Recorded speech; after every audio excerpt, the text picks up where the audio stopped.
Assalamualaikum warahmatullahi wabarakatuh. Nama saya Merlin Ishak dari kelas C D3 Farmasi 2018. Di sini saya akan menjelaskan tentang titrasi oksidasi reduksi. Jadi langsung saja, reduksi oksidasi adalah proses perpindahan elektron dari suatu oksidator ke reduktor. Nah, reaksi reduksi adalah reaksi penangkapan elektron atau reaksi terjadinya penurunan bilangan oksidasi. Sedangkan reaksi oksidasi adalah pelepasan elektron atau reaksi terjadinya kenaikan bilangan oksidasi. Jadi reaksi redoks adalah reaksi penerimaan elektron dan pelepasan elektron atau reaksi penurunan dan kenaikan bilangan oksidasi. Contohnya pada reaksi oksidasi di sini dia Fe2+ berubah menjadi Fe3+ saat Fe2+ melepaskan satu elektron. Terjadi peningkatan bilangan oksidasi karena terlepasnya elektron. Kemudian pada reaksi reduksi di sini dia terjadi penurunan bilangan oksidasi karena penangkapan elektron. Karena elektron di sini dia sifatnya minus sehingga bilangan oksidasinya turun. Nah, contohnya pada Ce4+ dia menangkap satu elektron sehingga menjadi Ce3+. Elektron di sini diartikan sebagai -1, sehingga 14 dikurangi 1 menjadi 3+. Nah, di sini ada fenomena redoks. 3 fenomena oksidasi, dia yang pertama penambahan oksigen, kedua pengurangan hidrogen, yang ketiga pelepasan elektron. Kemudian 3 fenomena reduksi dia penambahan hidrogen juga, yang kedua pengurangan oksigen, dan yang ketiga penurunan bilangan oksidasi karena adanya penangkapan elektron. Nah, syarat reaksi redoks yang pertama itu reaksi harus cepat dan sempurna, yang kedua reaksi berlangsung secara stokiometri, yang ketiga titik akhir harus dapat dideteksi. Nah, perlu diketahui titrasi redoks ini dia merupakan proses titrasi yang dapat mengakibatkan terjadinya perubahan valensi atau perpindahan elektron antara zat-zat yang saling bereaksi. Nah, jenis titrasi di sini dia ada yang pertama permanganometri yang digunakan untuk menetapkan kadar reduktor dalam suasana asam sulfat encer. Di sini untuk prinsip penetapannya, titrasi permanganometri dilakukan dengan bantuan pemanasan 70 derajat Celcius untuk mempercepat reaksi. Nah, titrasi ini tidak memerlukan indikator dikarenakan larutan KMnO4 sudah berfungsi sebagai indikator. Kedua, iodometri dan iodimetri. Pada jenis titrasi ini dia digunakan untuk penetapan kadar reduktor ataupun oksidator. Nah, iodometri ini dia merupakan penetapan kadar suatu oksidator dalam larutan yang direaksikan dengan larutan Ki berlebih suasana asam. Kelebihan I2 dititrasi dengan larutan standar natrium tiosulfat. Nah, untuk reaksinya ini dia di sini oksidasi atau oksidator direaksikan dengan Ki pada suasana asam Ki berlebih. Nah, oksidator di sini dia merupakan analit, sehingga kelebihan I2 ini nanti yang akan diukur. I2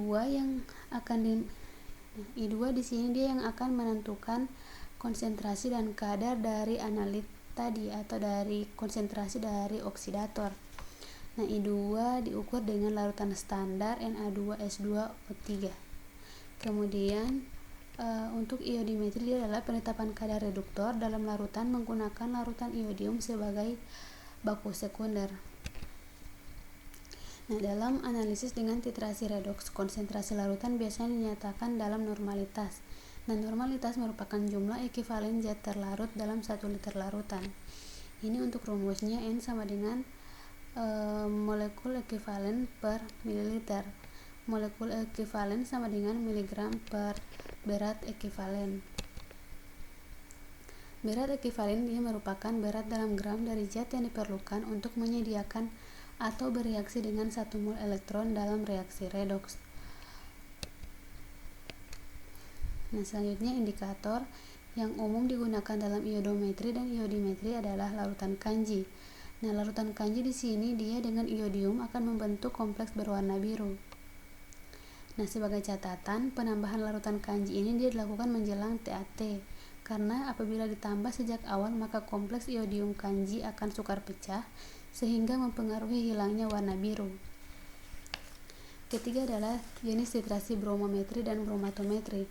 Nah, perbedaannya adalah bromometri dia merupakan penetapan kadar suatu zat berdasarkan reaksi redoks menggunakan brom.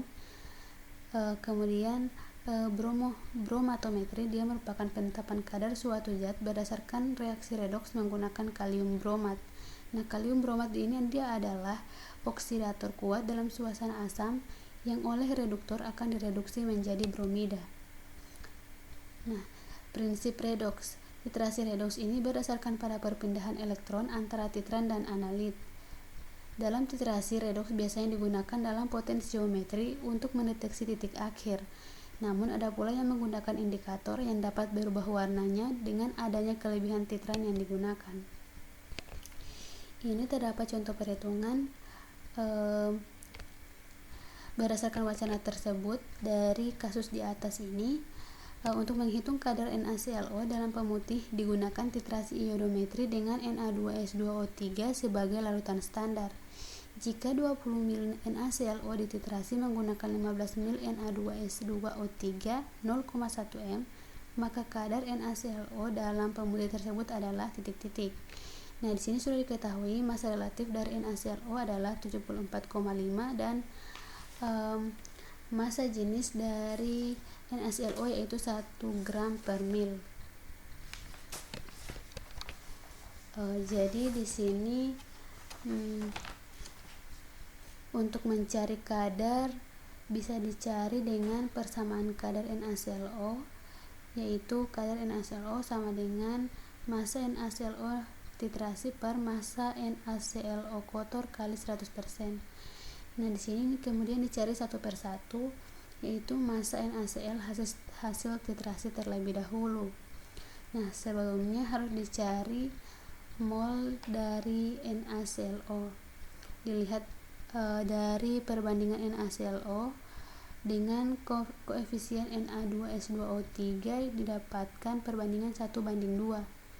Nah, kemudian untuk mol Na2S2O3 adalah dari volumenya itu dia adalah 15 ml dikali 0,1 m sama dengan 1,5 m mol. Nah, untuk mol NaClO sama dengan 1/2 dari perbandingan ini dikalikan dengan 1,5 m mol dari hasil mol Na2S2O3 didapatkan 0,75 m mol sama dengan 0,00075 mol. Kemudian massa NaClO sama dengan 0,00075 mol dari sini dikalikan dengan massa relatif dari NaClO yaitu 74,5 gram per mol, didapatkan hasil 0,055875 gram. Ini adalah hasil dari massa NaClO titrasi. Terakhir dicari massa NaClO kotor. Di sini sudah diketahui massa dari NaClO kotor yaitu 20 ml dikalikan dengan 1 gram per mil, yaitu massa jenis dari NaClO, didapatkan hasil 20 gram. Terakhir kadar NaClO sama dengan massa NaClO titrasi yaitu 0,055875 gram per massa NaClO kotor yaitu 20 gram dikalikan 100%, didapatkan hasil akhir yaitu 0,279%. Nah, itulah sedikit penjelasan dari saya tentang titrasi redoks. Lebih dan kurangnya saya mohon maaf. Wassalamualaikum warahmatullahi wabarakatuh.